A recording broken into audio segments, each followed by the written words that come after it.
साईं और काशी भैया में तीन कोनो ठौरा रहे ठौरा बोले मतलब कोनो लड़का रहे या कोनो आदमी के पकड़ला अपने दुल्हन के बखान करत रहे। साईं के पकड़ला चाहे काशी भैया के पकड़ला का बखान करे। अरे जान मारे रनिया कह जान मारे रनिया कहल के गोबना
धरती से दिनेश भैया का मामा श्री हुआ आप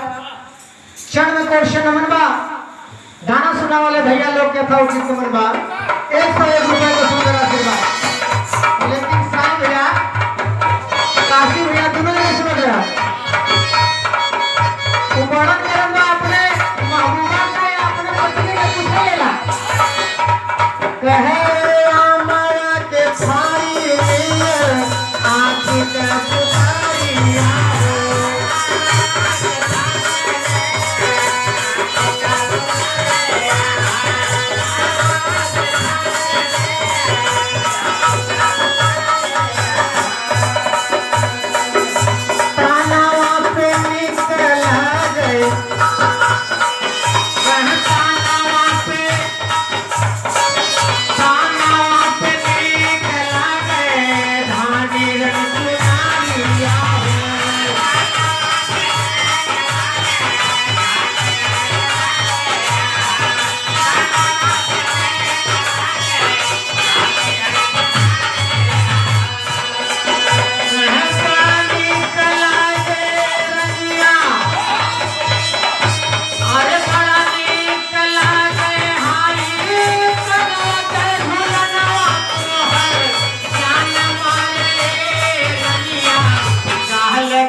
शैली में आजा